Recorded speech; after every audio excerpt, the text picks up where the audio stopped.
Yes, J.J. I've finished that chart on the Wendell case for you. Thanks, Craig. Is Jameson there? No, he's keeping a very important appointment. Oh, at it again, eh? For once, it's not a girl, J.J. He's over at the Junior Stars clubhouse. Oh, you mean that club the Evening Star newsboys belong to? That's right. Mr. Walter Jameson is chairman of the board of governors of that club. Maybe the club members want him to resign. I don't think so, J.J. The president of the club, Butch Moore, is in some sort of trouble, and he asked Walt to meet him over there. Please, Mr. Jameson, you have to hear the rest of my story. Now, come on, Butch. Give me that gun. It belongs to my brother, Ken, and I want to give it to Mr. Kennedy myself. I'll give it to him for you. Come on, Butch.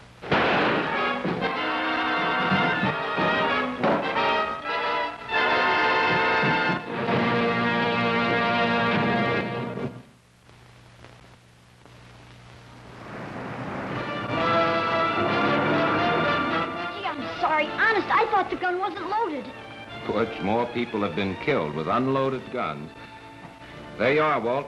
Luckily, it's not serious. Are you going to have me arrested? Of course not, Butch. Oh, gee, thanks. I'll work hard. I'll pay your doctor bills. Oh, there won't be any doctor bills. Craig, Butch wants to tell you something about his troubles. And I suggest you start by reading that letter. All right.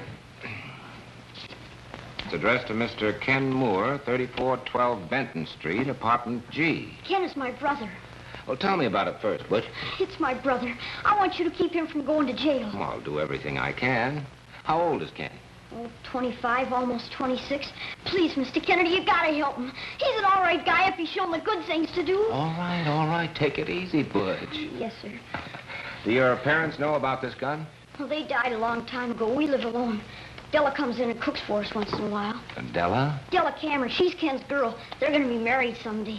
She lives downstairs with her mom and works in a grocery store part-time. Mm-hmm. Does your brother have any other friends? Well, he's been running around with Charlie Baker. I don't like Charlie. He never works. When Ken had that job in the foundry, he got fired on account of him. How come? Well, Charlie kept my brother out late every night. Ken took too many days off, so they gave him his pink slip. He gave my brother that gun, too. I found it in the bottom drawer of Ken's dresser. And you figured that by bringing the gun to me, you could keep him out of trouble? Yes, Mr. Kennedy, but boy, when Ken finds out about the gun, he'll beat heck out of me. Let's see. This is from Harry Ferris? Yes, sir. He's a convict getting out today. Ken got other letters, but he destroyed them. This is the only one he kept. I found it in the drawer with the gun. I just know there's something awful in that letter, Mr. Kennedy. Why do you say that, Butch? Because my brother and Charlie Baker read it over and over again. Seems harmless enough on the surface. Listen to this, Walt. Dear Ken, this is the last letter I'll be writing to you from here. Hope I can find a good, steady job when I get out. See you in a few days.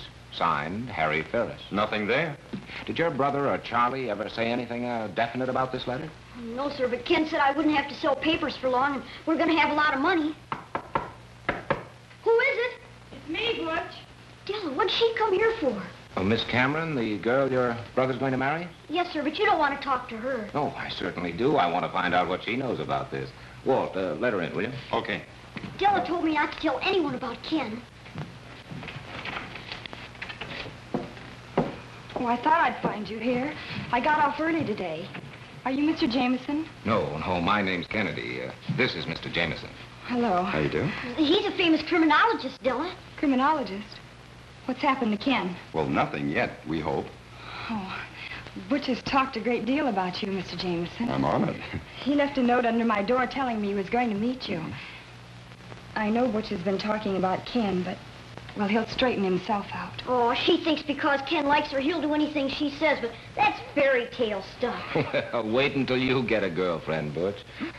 Miss Cameron, did you know that Ken had this? Why, no. Where did he get it? We'll go into that later. In the meantime, don't say anything to him about our meeting. Mr. Kennedy, don't you think Don't worry, Miss Cameron. We'll take care of everything. Oh, Butch, I see you're raffling off an automobile. Yes, sir. I'm chairman of the finance committee. Want to buy some tickets? The raffle closes at 6 o'clock tonight. Sure, I'll take a dozen. How much are they? 50 cents apiece. Gee, a dozen. And if I win, I might donate the car to the summer camp. Oh, boy. Oh, wouldn't you know it? A customer for 12 tickets, and I left them home. Oh, well, I can get them later, can't I? Okay. Gee, I was going to be a famous reporter like Mr. Jameson, but I think I'll be a great criminologist. What? You've given up the idea of being a ball player, a jet pilot, an inventor, or a policeman? Or a cowboy?